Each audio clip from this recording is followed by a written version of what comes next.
friends, welcome back to my channel. Today I wanted to share a story with you. This one is called The Perfect Orange, a tale from Ethiopia. Since oranges are the February harvest of the month crop, I thought it would be perfect to share this story. It's a tale that can be found across different countries in Eastern Africa, but this one specifically comes from Ethiopia.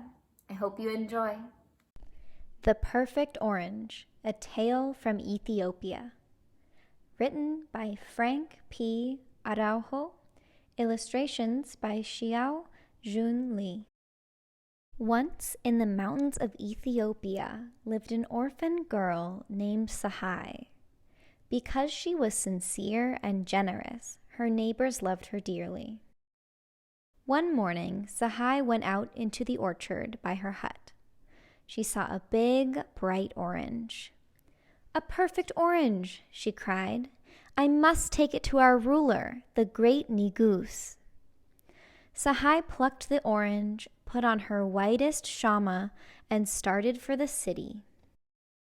On her way, Sahai passed by the great house of Ato Jib, the Lord Hyena.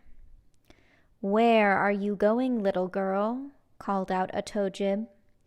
"To the city with a perfect orange," she replied. "Give me the orange, and I will give you a gourd to carry water," said Ato Jib, leering. "No," said Sahai. "I am taking this orange to the great Negus."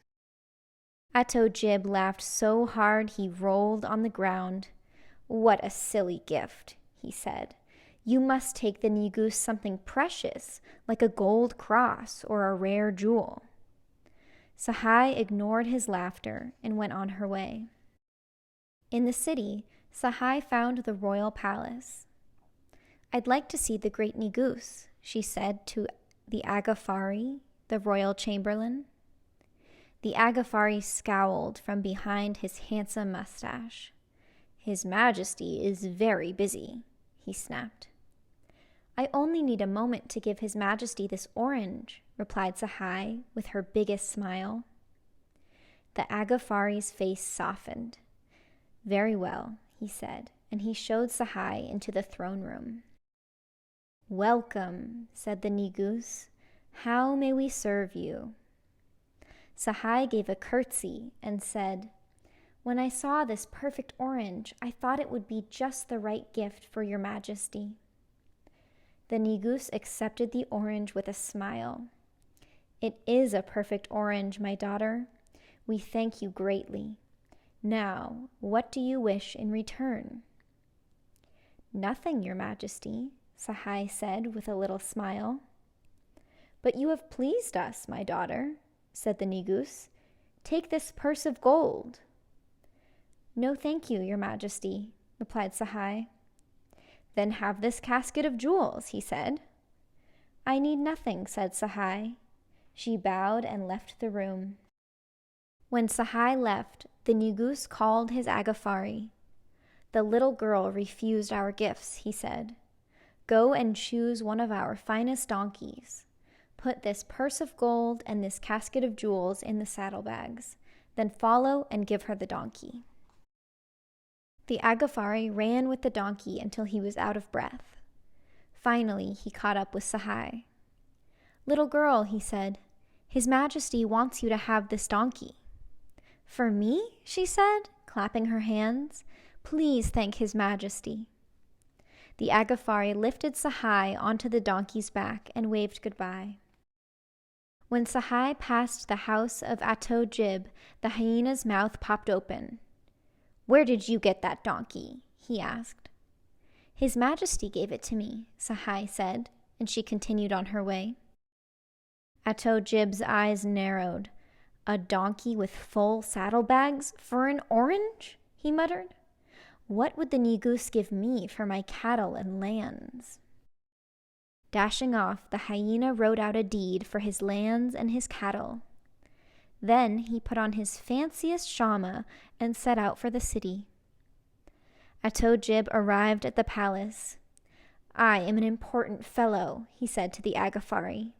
"I have cattle and lands to give the great Negus." The Agafari frowned and stroked his great mustache. But then he smiled, nodded his head, and let Atogib in. Atogib's black nose brushed the toe of his sandal as he bowed before the Negus. "Your Majesty," he said, waving the deed, "I am pleased to give you all my lands and cattle." "These are great gifts, Atogib," said the Negus. "What may we give you in return?" The hyena drooled and bowed again, this time banging his head on the carpet. "Whatever your Majesty deems worthy for my humble offerings," he replied. The Negus smiled. "We will bestow upon you our most prized possession. Here, good fellow, we give you this perfect orange." When Sahai reached her village, her neighbors ran out to admire her donkey. One of them looked in the saddlebags.